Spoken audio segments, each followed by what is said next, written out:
Salam damai Tuhan kita Yesus Kristus selalu beserta kita. Semoga kita selalu dalam keadaan sehat walafiat.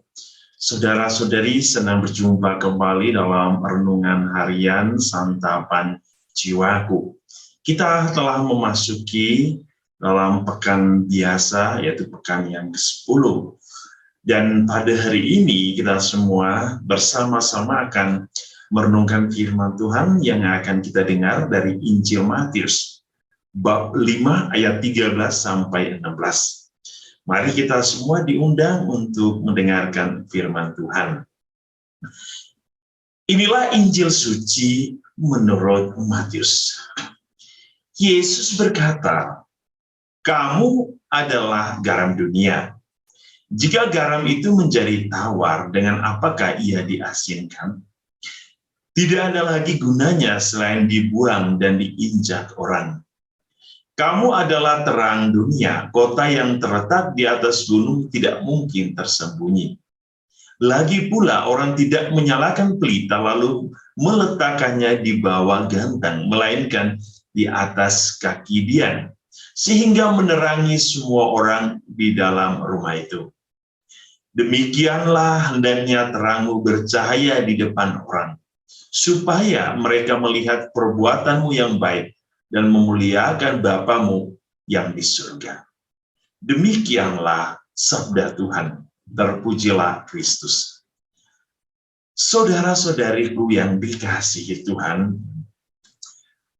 ada hal yang menarik yang bisa kita renungkan dalam firman Tuhan hari ini, bahwa Yesus mengajak kita, mengundang kita, dan mau memberikan kita suatu penekanan tentang hidup keberimanan kita.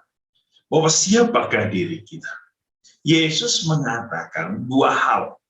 Kamu adalah garam dunia, dan kamu adalah terang dunia. Garam dalam kehidupan sehari-hari menjadi bahan yang sangat penting dan selalu ada dalam kehidupan setiap hari dalam rumah tangga kita. Garam dalam rumah tangga kita, teristimewa di dapur, itu selalu ada. Mengapa? Garam yang ada digunakan untuk sesuatu yang memberikan kenikmatan dan sukacita. Garam memberikan rasa. Bayangkan orang yang makan tanpa garam kadang-kadang terasa hambar. Ada sesuatu yang kurang. Garam memberikan rasa. Yang kedua, garam itu mengawetkan. Nah, garam itu mengawetkan makanan. Ya, banyak makanan-makanan yang diawet ya dengan garam. Banyak hal yang bisa kita temukan fungsi dari garam, ya. Banyak sekali. Yesus hari ini memanggil kita bahwa hidup orang beriman ya, itu harus memberikan rasa bagi orang lain. Tidak membuat hidup orang lain menjadi hambar tanpa rasa. Nah, maka Yesus mengatakan, kalau garam itu tidak terasa lagi, maka ia harus dibuang, bahkan diinjak. Berarti hidup orang beriman itu bermakna. Hidup orang beriman itu mempunyai tujuan. Hidup orang beriman itu membawa satu kenikmatan, satu kepuasan, satu sukacita bagi orang yang mendengarkan firman Tuhan, bagi orang yang merasakan kehidupan keberimanan kita. Itulah garam. Sangat menarik bahwa kalau garam dalam hidup kita setiap hari selalu ada dalam hidup kita, maka kehidupan orang beriman juga harus selalu ada bagi orang lain. Ya. Yang kedua, kamu adalah terang. Orang yang hidup di dalam kegelapan, tentu ia tidak bisa melihat.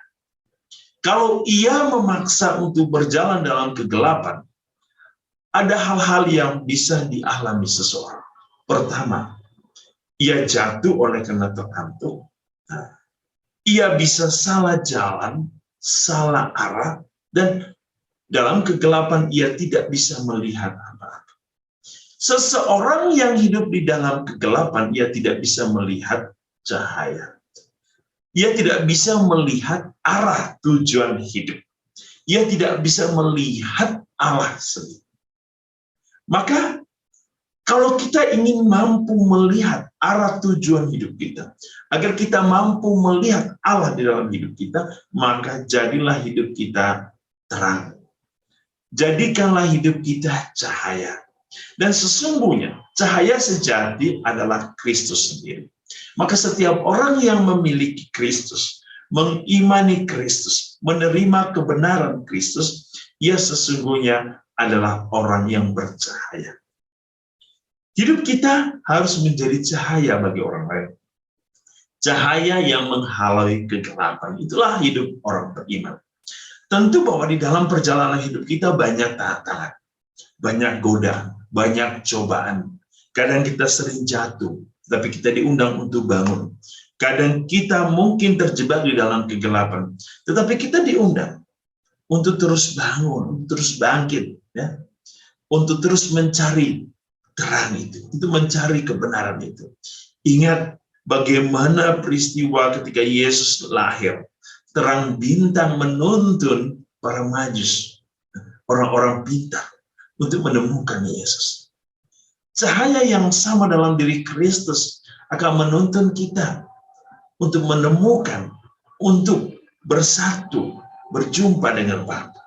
Dan arah tujuan hidup kita harus sesuai dengan arah yang diminta, yang sudah ditetapkan oleh Allah. Maka kita akan sampai pada tujuan.